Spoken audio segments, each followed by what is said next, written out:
안녕하세요. 브라이트 토크, 줄여서 부톡이라고 저희가 이름 붙였는데요. 1대1로 심도 깊은 인터뷰 진행하고 있고, 어느덧 벌써 세 번째 시간으로 찾아뵙게 되었습니다. 예. 네. 인사하려고. 제가 이제 소개할 기회를 드리겠습니다. 그래서, 이제 저희 세 번째 게스트 모시고 왔는데요. 이제 소개를 이제 할 시간을 드리기 전에, 어제 충격적인 소식이 있었습니다. 예, 지금 인터뷰 촬영하는 날이 오늘이 28일 금요일인데요. 어제 이재명 대표의 무죄 선고가 있었습니다. 예, 많은 국민들이 이게 도대체 말이 되는 일인가 분노를 하고 있고, 참 이 나라의 사법 체계 그리고 우리나라의 이 법치주의 근간이 참 제대로 작동하고 있는가에 대한 이런 참 회의감이 번지고 있습니다. 참 그래서 오늘 이제 심도 깊은 얘기들을 이런 주제로 또 나눠볼 건데요. 여러분 그 문영배의 TF팀 발언 다들 기억을 하시는지 모르겠는데 마치 뒤에 어떤 세력이 있는 듯한 느낌이었잖아요. 예. 그래서 이런 게 정말 단순한 우연인지 아니면 정말 우리가 모르는 어떤 거대한 세력에 짜놓은 판 안에서 참 흘러가는 건지 참 이런 부분들에 대해서 오늘 참 초대한 게스트와 함께 이런 것들을 이야기를 해보려고 합니다. 예, 드디어 간단한 자기소개 한번 부탁드리겠습니다. 네, 열공. 저는 이제 저희 할아버지가 6.25 참전을 하셨고 전사하셨어요. 네, 그래서 이제 국가유공자 가족인데 어릴 때는 별 생각이 없었는데 좀 커서 이렇게 생각을 해보니까 그 전쟁이라고 하는 그건 사실 우리 인생의 거의 이제 지옥 같은 거죠. 지옥 같은 거. 그렇죠. 그 지옥을 경험하시고 돌아가셨구나. 네. 그래서 조금 이제 나이가 먹을수록 참 이제 그 시절에 그분들한테 이제 좀 감사함을 가져야 된다. 네, 그런 생각을 네, 들더라고요. 네. 그리고 저는 개인적으로 이제 어릴 때 좀 정치를 할 생각이 있었어요. 네. 물론 지금은 이제 정치를 하는 사람이 아닌데 이제 원래 어릴 때는 이렇게 좀 순수하잖아요. 지금도 한편으로는 좀 순수한 데가 있다고 생각하는데 저는 좀 이제 사명감으로 좀 정치를 해야 된다. 좀 그런 생각을 하는 사람이거든요. 근데 이제 요즘 사람들은 정치인들이 거의 대부분이 돈을 위해서 혹은 부귀영화를 위해서 이게 정치를 하다 보니까 맞지요. 네. 근데 심지어는 단순히 부귀영화 수준도 아니고 지금은 이제 거의 나라를 갖다 바치는 어떤 수준의 그런 이제 일들이 벌어지고 있다 보니까 되게 참 마음이 아프죠. 그래서 이제 저는 이제 대학을 그 성균관대학교 정치외교학과를 졸업을 했는데요. 왜 이제 이 얘기를 드리냐면은 일단은 그 인터뷰의 일단 신뢰도라든지 뭐 이런 것들을 위해서 제가 지금 선글라스랑 마스크를 쓰고 나왔는데 제 성격으로는 사실 이런 걸 안 쓰는 성격이거든요. 근데 이제 어쨌든 하는 일이 좀 이렇게 상대하는 사람들이 거의 80~90%가 제가 보기에는 좌성향이에요. 그러다 보니까 이제 저는 상관이 없는데 제 이제 동업자가 좀 걱정을 하고 해서 그래서 일단 오늘 이렇게 나오게 됐습니다. 그래서 이렇게 가리고서 소개를 한다는 게 좀 이상하긴 한데 어쨌든 뭐 제가 그걸 밝히는 이유도 지금 오늘 하는 이야기들하고도 조금 관련이 있는 것도 있고 해서 네, 한번 이 정도로만 소개를 하겠습니다. 알겠습니다. 네. 이제 제이님으로 저희가 이제 네네. 호칭을 해서 이제 할 건데 혹시 오늘 인터뷰를 참여하시게 된 계기가 있나요? 네네. 제가 그 광복동에서 그 브라이트가 참여하는 그 집회에 한 3번 정도 나갔었고요. 네. 그리고 마치고 나서 이제 디프리 자리도 갔었고, 그렇죠. 그리고 그 동아대 시국선언이랑 경북대 시국선언 자리도 제가 갔었어요. 그리고 그 뒤에 이제 마치고 나서 여기 브라이트 분들하고 또 얘기도 좀 나눠보고 했었는데, 제가 이제 그 자리에서 얘기를 나누고 나서 좀 들었던 생각이, 우리가 이제 그 디프리 자리의 장소라고 하는 것이 사람들의 의견을 수렴하기가 조금 어려운 좀 구조가 아닌가라는 생각이 들더라고요. 그래서 사실 이제 지금 우리가 보는 반국가 세력들 같은 경우에는 굉장히 수직적인 구조를 가지고 있거든요. 그래서 그 수직적인 구조를 가지고 있다 보니까 이게 어떤 좀 뭐라 해야 되지? 의사결정이 빠르죠. 빠르고 좀 이렇게 좀 기민하게 움직일 수가 있는데 우리 같은 경우는 이제 이런 의견 수렴이나 제안이나 또 수렴 이런 과정들이 또 시간이 많이 걸리고 길죠. 그래서 이제 집회에서 우리가 좀 아쉬운 부분 같은 것들도 의견을 수렴해서 빨리 반영을 해야 되는데 이게 생각보다 쉽지가 않다라는 생각이 들더라고요. 맞습니다. 그래서 제가 이제 일단은 제 의견을 제안을 하고 그 다음에 이 방송을 보시고 이런 부분들에서 동의를 하시는다라면 그래서 이제 이런 의견들을 수렴해서 그 동의하는 부분에 대해서 우리가 이런 것들을 또 새로 확산을 시켜야 되지 않나라는 생각이 들어서 하루라도 빨리 좀 참여를 해야 되지 않겠나. 그리고 제가 얘기를 하다 보니까 저만 알고 있는 그런 이야기들이 조금 있는 것 같더라고요. 그래서 이제 제 생각도 좀 제안을 하고 그런 이야기들도 좀 하고 싶어서 인터뷰에 참여를 하게 됐습니다. 그러니까 네. 우리 제이님의 의견을 네. 조금 더 긴 템포로 좀 더 전달하고 싶으셨다. 뭐 네네네. 이런 그거네요. 네네네. 맞죠? 네. 알겠습니다. 자, 아까 제가 서두에도 언급을 잠깐 드렸는데요. 어제 충격적인 소식이 있었죠. 이재명 대표의 무죄 선고.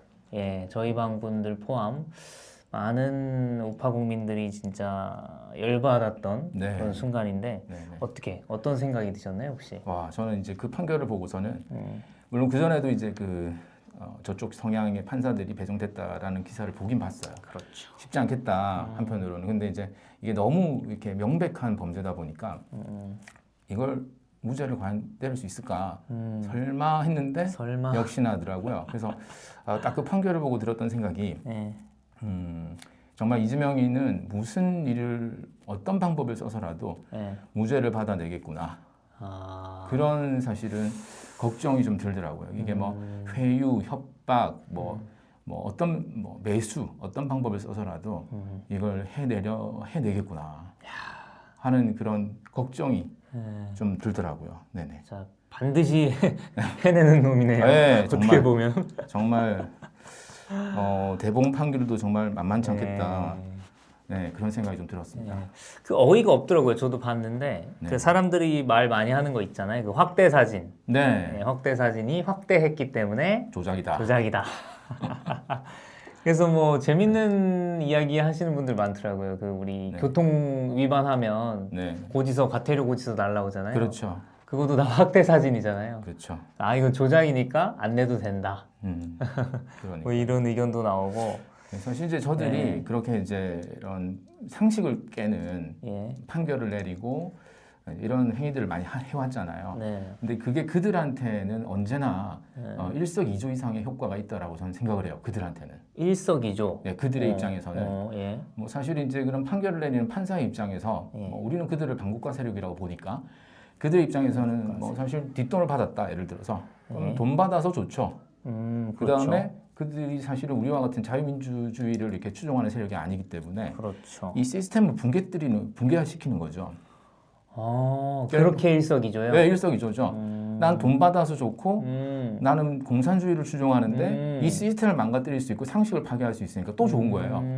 뭐 이중으로 좋은 그렇게 거죠. 볼 수가 있네요. 네. 뭐 그 이상의 효과들도 저는 그들은 생각을 한다라고 생각을 해요. 또 좀 그렇게는 생각을 못 해봤습니다. 네네. 그래서 우리가 아까 방금 그런 반국가 세력에 대한 이야기도 해주셨고 그게 결국 좀 공산당이랑 또 연결이 되잖아요. 네네네. 그래서 요즘 우리가 더불어민주당을 이제 별명 삼아서 더불어 공산당이라고 많이 부르잖아요. 네네. 그리고 뭐 그들을 반국가 세력이다. 얘네가 도대체 하는 게 뭐 종북 좌파다. 이런 식으로 많이 부르는데 혹시 뭐 그런 부분에 대해서는 어떤 생각이신지? 네, 저는 그들을 공산주의자들이 확실하다고 생각을 하죠. 사실 그들이 이제 더불어민주당이라는 당명을 쓰는데 이 더불어라는 말이 사실은 함께라는 말이잖아요. 그 한자로 보면은 그 공산당의 공이 함께 공자란 말이에요. 그들은 절대로 역대로 봐도 그 당명에 절대 자유라는 글자를 안 써요. 절대로. 자유라는 글자 절대로 안 써요. 그래서 자유라는 단어에 발작을 하거든요. 대통령이 만약에 이제 그런 뭐 3.1절이라든지 뭐 혹은 광복절이라든지 이럴 때 이제 그런 그 연설 같은 걸 하잖아요. 네네네. 거기에 자유라는 단어가 들어갈 때 발작을 해요. 얘들은. 그리고 실제로 네이버의 그런 댓글 같은 것들을 봐도 네. 자유라는 말만 들어가면 굉장히 경기를 일으키거든요. 그게 다 간첩이라고 봐야 돼요. 그래서 그 당명에 이미 공산주의를 표방하고 있다. 제가 아까 이제 제가 대학을 어디를 나왔는지 말씀을 드렸는데 그 저희 과의 과방에 그 낙서장 같은 게 있었거든요. 제가 학교 다닐 때. 뭐 지금도 아마 있지 않겠나 싶은데 그 낙서장의 제목이 뭐였냐면 우리끼리였어요. 우리끼리. 네. 네. 우리끼리. 네, 그냥 우리끼리. 그냥 뭐 생각 없이 들으면 뭐 우리끼리 할 얘기니까 네, 뭐 이렇게도 네. 넘길 수 있겠습니다만은 뭔가 지금 생각해 보면 네. 그 우리 민족끼리라는 단어를 그 북한이 많이 쓰잖아요. 아, 거기서 따왔다라는 생각이 들어요. 오, 그렇게도 이게 또 과연 연결이. 그냥 내피셜인지 아닐 수도 있다라고 저는 생각하고 내피셜이 아니라 실제로 의도된 걸 수도 있다라고 저는 생각을 하거든요. 근데 사실 생각해 보면 그 우리끼리라는 말이 우리에다가 심지어 끼리해요.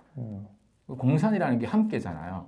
함께, 우리, 끼리 이게 다 그 한 방향을 얘기를 하는 거거든요. 네, 정말 소름 끼치죠. 그렇죠. 그래서 그들은 이제 우리 민족끼리란 말도 쓰고 또 그 더불어란 말이 뭐 또 그 더불어 네. 뭐 색이 뭐죠? 그 무슨 예. 책에서 예, 거기서 김일성 책의 그 제목이 그거라고 저도 네. 더불어 그 거기서 말이 왔다고 거기서 하잖아요. 따왔다고 알고 그래서 있는데. 이제 이 공산당의 공을 쓸 수가 없으니까 너무 노골적이잖아요.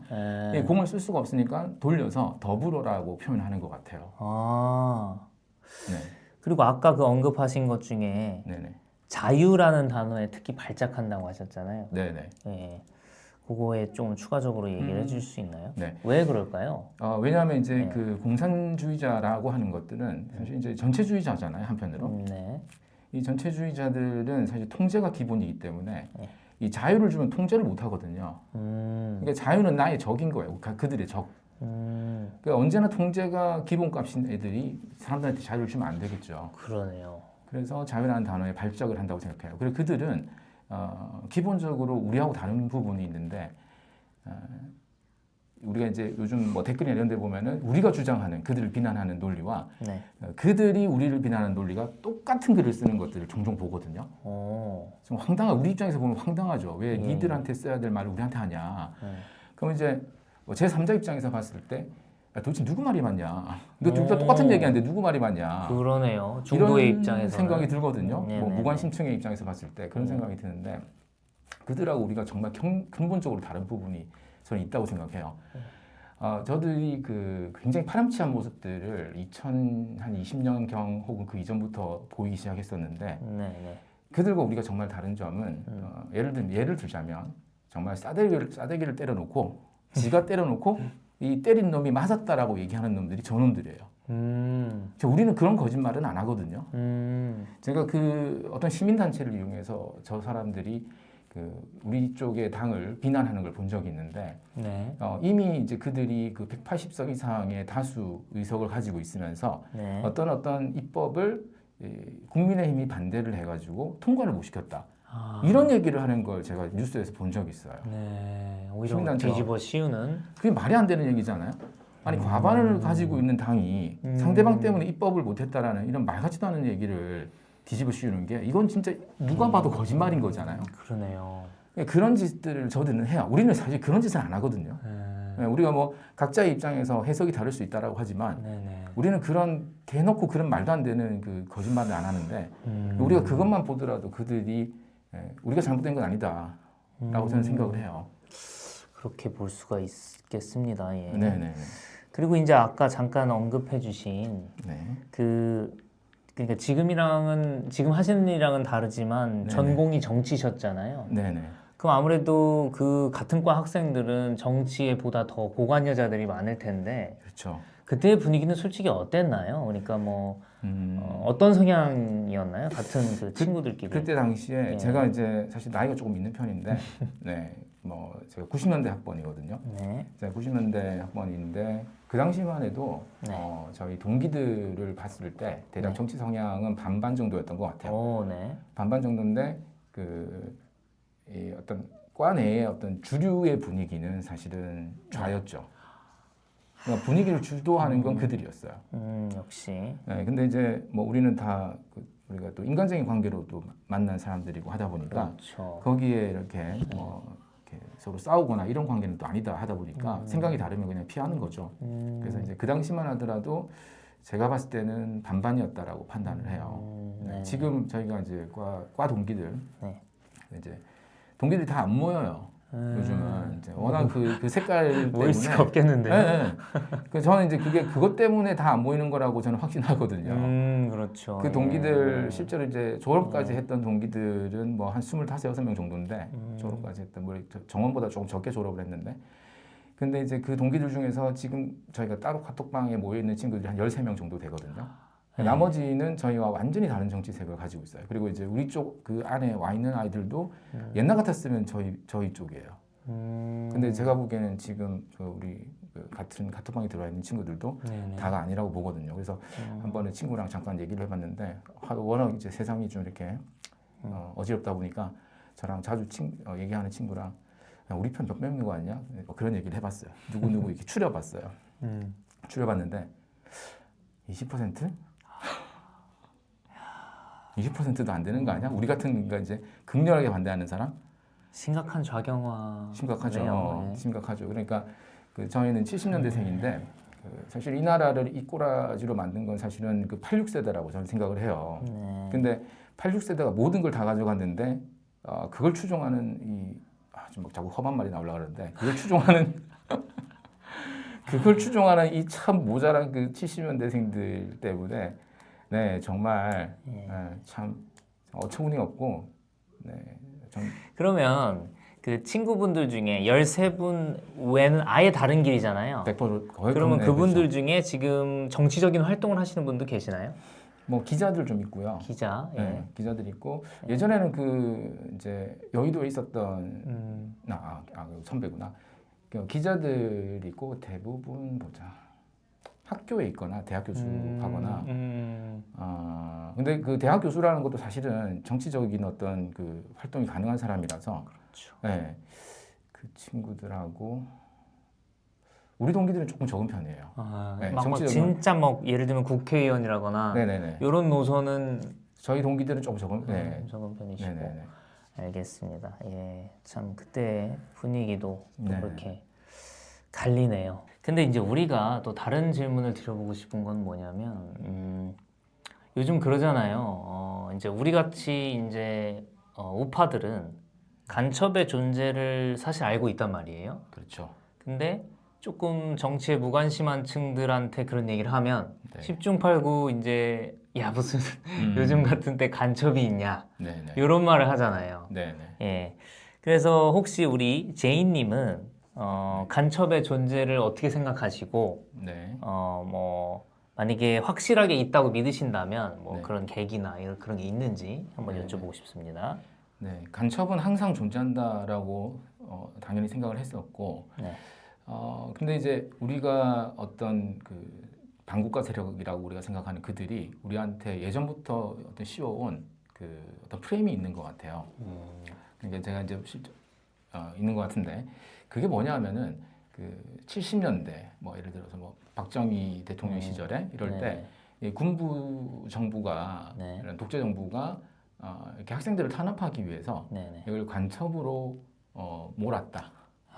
탄압의 명분을 세우기 위해서. 네, 그러니까 이제 네. 탄압을 하기 위해서 간첩으로 조작했다라고 하는 어떤 프레임을 만든 것 같아요, 그들이. 네네네. 우리가 이제 뭐 일상을 살면서 그런 기사들이나 그런 내용들에 대해서 자세하게 이렇게 생각하거나 또 찾아보지는 않잖아요. 그렇죠. 근데 돌이켜서 제가 생각을 해봤을 때는 네. 그들이 그때부터 그런 프레임들을 계속 씌워왔다. 우리는 간첩이 아닌데 국가가 그렇게 간첩으로 만들었다라는 식의 프레임을 만든 것 같아요. 그래서 요즘 일어나는 일들 중에는 보면은 TV에서 네. 공영방송들 막 이렇게 공중파에서 이제 과거 사건들을 대해서 이렇게 재조명을 하면서 네네. 심지어는 방송에서 그런 식으로 재조명을 하면서 유명인들이 나와서 막 이렇게 호응을 해줘요. 그리고는 법원에서 판결을 뭐 재심을 한다든지 이렇게 네. 해서 판결을 혹은 대법원까지 가서 무죄 판결을 때려버리는 거예요. 음. 그러면 언론 플레이를 하고 법원에서 무죄 판결을 때려버리니까 이건 그냥 확정된 역사적 진실로서 굳어져 버리는 거죠. 무죄니까. 근데 그들이 저는 다 한패일 수 있다라고 생각을 해요. 이제 어쨌든 그런 식으로 지금 여기까지 왔다라고 생각을 하는데 네. 저는 이제 간첩을 실제로 여기 분명히 이곳에 간첩이 있겠다라고 생각하는 곳을 본 적이 있거든요. 아, 한국에서요? 네네네. 오, 예. 이곳에 간첩이 없을 수가 없다라고 생각하는 그런 장소가 있었는데 네. 제가 이제 그 마산에서 그 기장으로 빠지는 기장 쪽으로 비장 방향으로 가는 고속도로에 네. 진영휴게소 딱 지나자마자 예. 진영휴게소를 딱 지나서 조금만 가면 터널이 하나 나와요. 예. 제가 그 터널 이름이 정확히 기억은 안 나는데 그 네이버에 예를 들어 네이버 지도로 해서 이렇게 검색을 해보셔도 그 사진을 찾을 수가 있어요. 그 동네의 사진을 네. 로드뷰로 해서 찾을 수가 있는데 그 터널 바로 왼편에 네. 아마 그 터널이 진영 1터널이었나? 네, 기억이 좀 하여튼 지금 제가 검색해서 보여드릴 수도 있어요. 네네. 네. 그래서 이제 그 터널 왼편에 그 집이 하나 보여요. 집. 네. 이제 우리가 운전하면서 봤을 때 운전하면서 그 터널 방향으로 봤을 때 왼편이니까 네. 도로 하나 건너서 저쪽으로 네, 집이 있는데 그 집 벽에 체게바라 초상화가 그려져 있어요. 오호. 우리가 어떤 정신 나간 사람이 자기 집 벽에다가 공산주의자 초상화를 그릴 이유가 없죠, 사실은. 네네네. 그러니까 이제 거기다가 김일성의 얼굴이나 유명한 어떤 다른 이제 북한의 공산주의자들 그릴 수는 없으니까 네. 아마 그렇게 그린 게 아닌가 싶은데 근데 그 옆에 또 뭐가 있냐면 안중근의 지장이 있어요. 그 벽에다가 최후와 초상을 하나 그려놓고 또 바로 옆 건물에 조금 옆에다가 네. 안중근 그 손가락 잘린 네. 지장 그림이 또 탁 그려져 있어요. 네. 그걸 이제 무의식적인 보든 저는 보자마자 바로 생각을 했거든요. 네. 이건 프레임이다. 프레임이다. 네, 저들이 사람들을 세뇌시키기 위한 프레임이다. 그래서 사람들을 세뇌시키는데 사실 벽화만한 게 또 없거든요. 왔다 갔다 하면서 매일 똑같은 걸 보면 그게 자연스럽게 머릿속에 박히기 때문에 그래서 사실 이제 여기서 안중근의 지장이라고 하는 건 되게 중요한 포인트인 것 같아요. 네. 그들은 우리나라에서 사실 이제 절대선이 뭐냐 하면 이 독립운동가거든요. 그렇죠. 네, 뭔가 우리나라에서 성역. 그렇죠. 같은, 예. 이건 이제 절대선이죠. 그 누구도 여기에 반발을 하는 것은 넌 우리나라 사람이 아니다. 네. 절대선. 네, 그 절대선이 독립운동가인데 그 독립운동가의 상징과 같은 그 이미지를 예. 그들이 독점하는 거예요. 아. 그들이 선점하고 독점하는 거죠. 네. 그래서 저는 얼마 전에 요즘 정당들이 이렇게 현수막 많이 걸잖아요. 그렇죠. 근데 조국혁신당, 그 조국당에서 현수막을 하나 걸었는데 그 현수막 양 끝에 그림이 하나는 안중근의 지장 그리고 한쪽에는 독도 사진이 들어가 있고 네. 그 중간에다가 뭐 저거 하고 싶은 개소리를 써놨더라고요. 네. 네. 이런 말 써도 되나? 그래서 어쨌든 이제 그렇게 네. 이걸 써놨는데 저들이 저 이미지를 사용하고 있구나, 이용하고 있구나. 이거 굉장히 의도적이다. 이게 하여튼 그런 생각이 들었습니다. 체게바라와 네. 안중근의 이미지 말씀이신 그렇죠. 거죠? 그러니까 공산주의자, 독립운동가와 공산주의자를 같은 곳에 묶는 거죠. 그러니까 우리가 생각하는 독립운동가들이 아주 많은 사람들이 실제 공산주의자니까 네. 공산주의자는 나쁜 것이 아니다.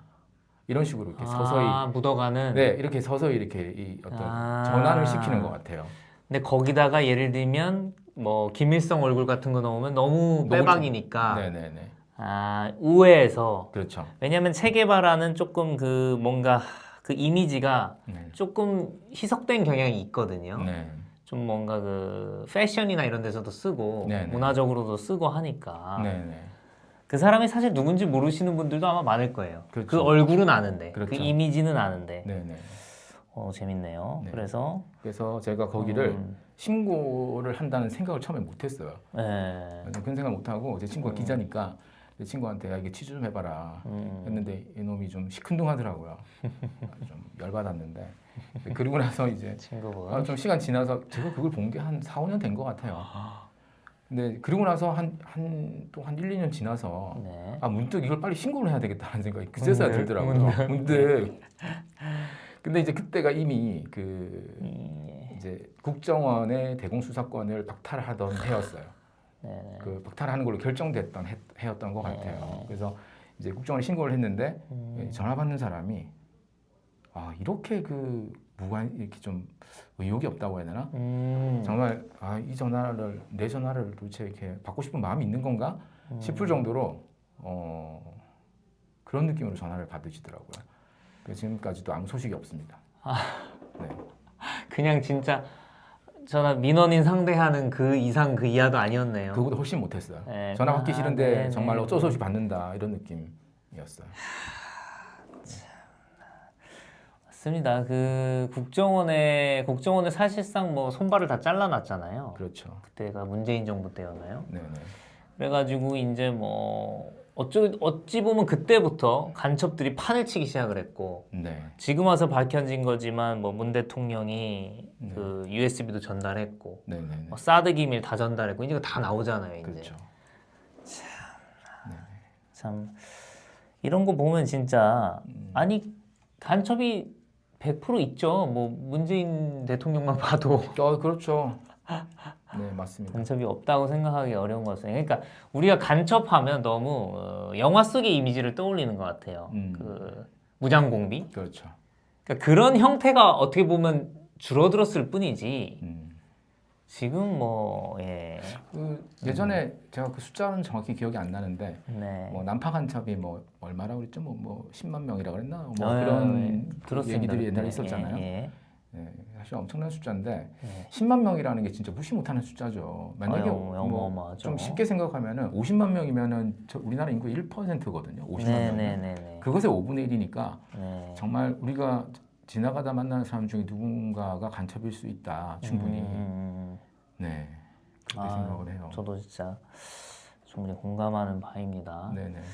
페미니즘과 동성애를 그냥 그 자체로만 바라보는 것이 아니고 뭔가 단순한 그러니까 사회 현상이 아닌 그 체제 전략의 일부로 보신다는 말씀을 하셨어요. 네네. 예, 요거는 혹시 어떤 건가 좀 설명 좀 부탁드리겠습니다. 네, 요즘은 이제 그들이 워낙 정치 활동을 대놓고 하다 보니까 그렇죠. 예, 이것들이 그들과 한 몸이구나라고 누구나 다 생각을 이제는 하잖아요. 알죠. 예. 예, 생각을 하는데 제가 이제 그냥 뭐 우선 예를 하나 먼저 한번 들어볼게요. 네.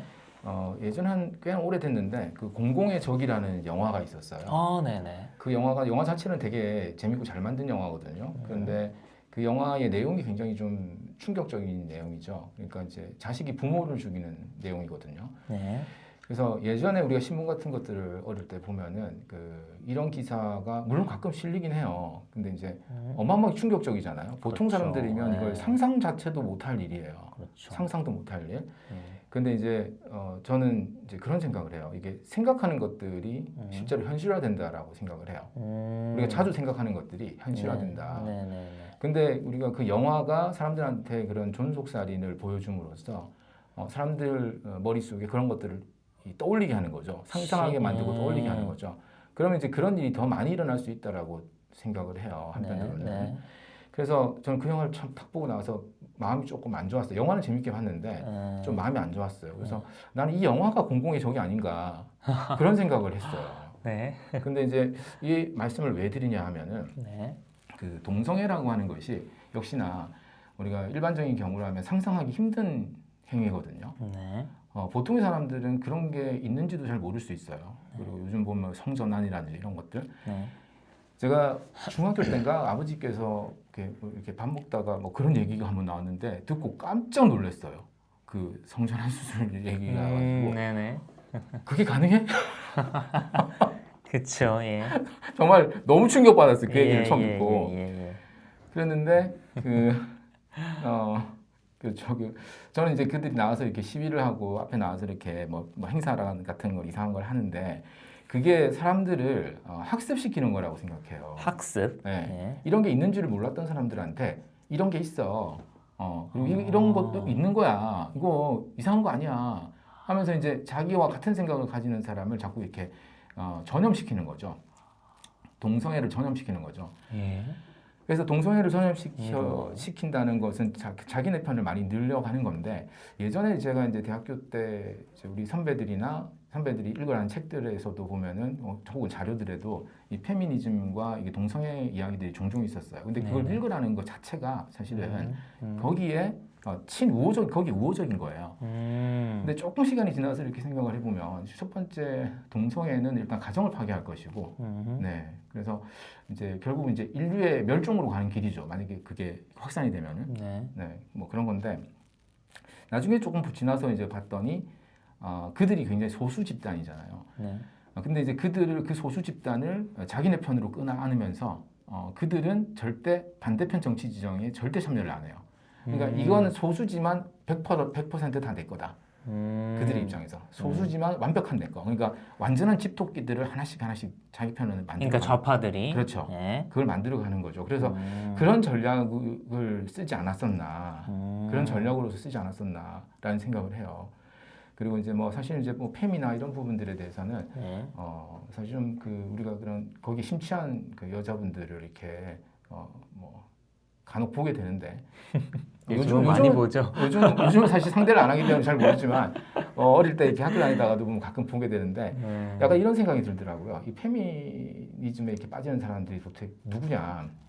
보통은 그게 가정 내의 어떤 문제인 것 같다라는 생각을 저는 했어요. 그러니까 아버지한테 사랑받지 못했던 딸들. 왜냐하면 예전에 워낙 가부장적인 제도였고 또 남성 중심의 사회였기 때문에 그렇죠. 아들에 대한 어떤 특별한 대우 뭐 이런 것들 때문에 이제 좀 딸이면 좀 사실은 좀 사랑받지 못한 경우도 있었거든요. 그런 딸들이 부모 아버지한테 받지 못한 사랑을 네. 사랑받지 못한 딸들이 이제 그쪽으로 많이 이렇게 빠지지 않았나. 좀 심하게 얘기하면 저는 좀 사실 정신병이 아닌가 이렇게 생각을 할 정도로 이게 좀 비정상적인 거다라고 옛날부터 생각을 해오고 있었어요. 네, 그래서 이제 어쨌든 그들은 이제 정치적으로 이용하기 위해서 이미 한 30년 전부터 제가 기억하는 것만 해도 한 30년 전부터 혹은 그보다 더 오래됐을 수 있다라고 생각해요. 이렇게 얘기해 버리면 제 너무 이렇게 나이가 드러나 버리는데. 아니 근데 조금 확 와닿았어요. 그러니까 30년 전이라고 생각해 볼게요. 30년 전에 동성애 혹은 페미니즘, 뭐 퀴어 집단이랄까, 뭐 네네. 방금 말씀하신 성전환이랄까 이런 거는 뭐 그냥 거의 금기 수준이었잖아요. 그렇죠. 우리나라에서, 우리나라 문화에서. 근데 30년이 지난 지금은 어떻습니까? 그 게이들 뭐 아무렇지 않게 방송 나오고 그렇죠. 홍석천님이 우리나라의 그 대명사잖아요. 맞아요. 근데 그분 처음에 그거 밝힐 때 완전 사회적인 지탄을 받았잖아요. 제가 기억하거든요. 그렇죠. 어렸을 때지만. 네네. 근데 지금은 아무렇지 않게 방송에 나오잖아요. 그렇죠. 그러니까 이게 결국 아까 말씀하신 자주 노출됨으로써 학습되고 사람들이 처음엔 뭐야 하지만 받아들이게 되는. 그렇죠. 결국 그게 지금 그냥 완전히 와닿네요. 네. 예. 지난 30년부터 전이라면 와 이게 진짜 와닿네요. 이렇게 말씀을 하시니까 네. 예. 참 우리 사회에 이렇게 전염이 되고 페미니즘이 뭐야? 옛날에 우리 그런 거 없었잖아요. 네네. 예. 저는 사실 그걸 혐오해야 된다고 생각해요. 네. 그걸 이렇게 받아들여주고 받아들이지 않은 게 좀 이렇게 좀 폐쇄적이고 뭐 이런 사람인 것처럼 이렇게 몰아가는 사람들 그런 있잖아요. 프레임을 또 짜죠. 그렇죠. 예. 그런 프레임을 짜잖아요. 예. 우리는 거기에 대해서 대항해서 예. 싸워야 된다라고 생각을 해요. 참 소름이 돋습니다. 예. 네. 참. 또 왜 그 친구들은 진짜 말씀하신 것처럼 하나같이 네. 민주당 쪽이야, 좌파야. 100%죠. 그런 거 보면, 그러니까 막 어중간하게 그런 거보다 작은 집단이지만 100% 좌파다, 100% 우리 편이다. 이것도 그렇죠. 얘기가 다르거든요. 그러니까. 야, 이런 거는 참 우리 우파도 좀 배워야 되지 않나. 음. 이런 생각까지 듭니다, 지금. 네네. 와, 그들의 그 전략과 그쵸. 그들의 그런 것들이 아주 충격적입니다. 예. 네네. 그래서 근데 지금 이제 언급해 주시는 게 개인이 할 수 있는 것도 있지만 네네. 저도 들으면서 느낀 게 제가 그 브라이트에 보고 있는 장기적인 방향성과도 조금 일맥상통하는 부분이 있다고 느꼈어요. 예. 네네. 왜냐하면 저도 항상 불만이었던 거는 쟤네들은 보면 되게 조직을 잘 형성해서 목소리를 내잖아요. 네네. 인노총도 그렇고 뭐 근데 우리는 그런 게 없단 말이에요. 그렇죠. 예, 그래서 젊은 보수, 젊은 우파들이 네. 사실 우리가 뭐 그렇잖아요. 그냥 정말 상식적인 거 바라는 건데 그쵸. 공정하고 좀 그런 세상을 바라는 사람들이 모인 그런 단체가 되었으면 하는 바람이 있었는데 네. 어떻게 보시기에 브라이트는 어떻게 돼가고 있는 것 같나요? 예.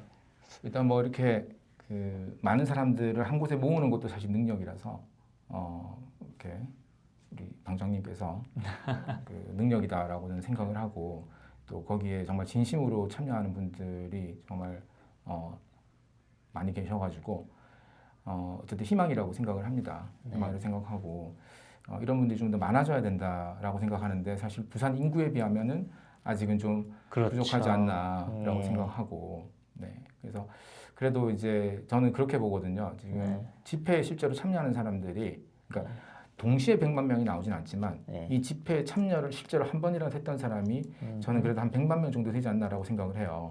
물론 이제 뭐 언론에서 나왔던 뭐 기사들 같은 것들은 과 다른 생각인데 어떻게 제 내피셜로서는 보수적으로 한 100만 명 정도 된다라고 생각을 하는데 네. 그 100만 명이라는 사람이 집회까지 나온다라는 건 굉장히 분노했다는 뜻이거든요. 그렇죠. 그 우리나라 인구 대략 5천만으로 잡았을 때 100만 명이 2%인데 2%의 분노한 아주 분노한 2%의 힘은 사실 아주 소수라고 보기는 힘들어요. 그렇죠. 네, 왜냐하면 이게 뭐 우리가 마음 같아서는 막 진짜 1,000만 명 이렇게 실제로 정말 동시에 1,000만 명 이상 나왔으면 좋겠다라고 생각을 하지만 다들 뭐 이렇게 경제 활동이 있는 거고 사정이 있어서 다 못 나올 텐데 실제로 분노한 사람들이 100만 명이라는 건 그 주변에 그것의 몇 배수 실제로 뭐 적어도 5배 이상의 분노한 사람이 더 있다라고 저는 확신하거든요. 네네. 5배 그보다 더 많다고 생각은 해요. 그런데 아주 적게 잡아도 저는 그 정도라고 생각을 하기 때문에 지금 브라이트 안에서 활동하시는 분들 한 명 한 명이 굉장히 강한 그 개미들이 페로몬을 뿜듯이 아주 강한 페로몬을 뿜는 분들이라서 주변의 영향력이 네, 영향력이 그냥 일반인들의 한 명 한 명과는 좀 다르다고 생각을 다르다. 합니다. 좋은 또 그런 네네네. 의견을 주셨네요. 제가 봤을 때는 그 파워 개미 중에 한 분이 또 제이님이 아닐까. 저는 뭐 이렇게 설득을 잘 못하겠더라고요. 네네. 그래서 너무 그런 참여해 주시는 거 너무 감사하게 생각하고 네네. 또 그러고 있습니다. 네. 자, 오늘 또 이렇게 이런저런 이야기 우리 제이님 모시고 나눠봤습니다. 심지어 그 저희 라이브 중에서 인터뷰 지원을 해주셨어요. 제가 라이브 하는 중에 그래서 너무 네. 고맙게 생각하고 있고 좀 딥한 주제도 있었고 그랬던 것 같은데 전체적으로 모두가 우리가 진짜 알아야 될 문제라고 저도 생각을 하고 있고 위기의식을 가져야 되고 진짜 가만히 있으면 진짜 가만히밖에 안 되잖아요. 그렇죠. 다 떼갑니다 진짜. 네. 그러니까 이런 거 관심 우리가 이러잖아요. 내 살기 바쁜데 그렇죠. 무슨 정치 뭐 이런 얘기를 하는데 그럼 정말 저들 좋은 일만 해주시는 겁니다. 열심히 돈 벌어서 그렇죠. 세금 마치고 쟤네들이 다 이렇게 공산화 시키는 맞습니다. 그렇기 때문에 이게 남 일이라고 생각하지 절대 마시고 우리의 일이라고 생각을 해 주셔야 됩니다. 자, 오늘 너무 좋은 인사이트 나눠주셔서 너무 감사드리고요. 그래서 오늘 인터뷰가 이거를 이렇게 보시는 시청하시는 분들에게도 어떤 그런 각성의 계기가 되셨으면 정말 좋겠고 그로 인해서 브라이트를 알게 되고 나도 뭐 한번 해볼까 싶어서 뭐 나오기시기만 해도 한 분이라도 나오셔도 엄청난 저는 네. 의미가 있다고 생각을 합니다. 자, 네. 저희 채널 처음이신 분들은 좋아요와 구독으로 함께 해주시고 자, 다음 부톡 시간에도 또 좋은 대한민국을 지키는 시선으로 저희 다시 인사드리도록 하겠습니다. 예, 그럼 같이 인사하고 끝내겠습니다. 네. 멸공을 할까요? 예, 멸공. 네. 하나, 둘, 셋. 멸공!